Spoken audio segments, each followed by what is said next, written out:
ನಮಸ್ಕಾರ. ಪ್ರಜಾರಾಜ್ಯ ಕನ್ನಡ ನ್ಯೂಸ್ಗೆ ಸ್ವಾಗತ. ರಾಮಗೌಡ ಪಾಟೀಲ್. ಹುಕ್ಕೇರಿ ಪಟ್ಟಣದಲ್ಲಿ ತಿರಂಗ ಅಭಿಯಾನ ಜಾಗೃತಿ ಮೂಡಿಸಿದ ಪುರಸಭೆ ಹುಕ್ಕೇರಿ ಹಾಗೂ ತಾಲೂಕಾ ಆಡಳಿತ ಶಿಕ್ಷಣ ಇಲಾಖೆ.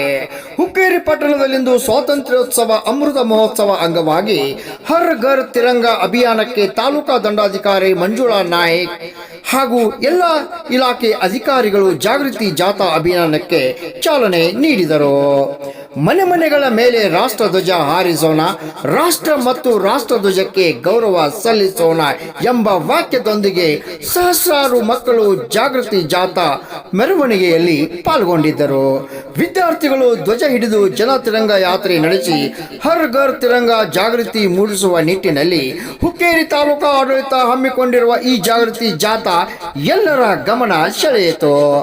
ಈ ಸಂದರ್ಭದಲ್ಲಿ ಕ್ಷೇತ್ರ ಶಿಕ್ಷಣಾಧಿಕಾರಿ ಪ್ರಭಾವತಿ ಪಾಟೀಲ್, ಪುರಸಭೆ ಮುಖ್ಯಾಧಿಕಾರಿ ಈಶ್ವರ್ ಸಿದ್ನಾಳ್, ಸಿಡಿಪಿಒ ಹೊಳೆಪ್ಪ ಎಚ್ ಹಾಗೂ ಎಎಸ್ ಪದ್ಮನವರ್ ಸೇರಿದಂತೆ ತಾಲೂಕು ಆಡಳಿತ ಎಲ್ಲ ಅಧಿಕಾರಿಗಳು, ಶಾಲಾ ವಿದ್ಯಾರ್ಥಿಗಳು, ಶಿಕ್ಷಕರು ಪಾಲ್ಗೊಂಡಿದ್ದರು. ರಾಮಗೌಡ ಪಾಟೀಲ್, ಪ್ರಜಾರಾಜ್ಯ ಕನ್ನಡ ನ್ಯೂಸ್, ಹುಕ್ಕೇರಿ.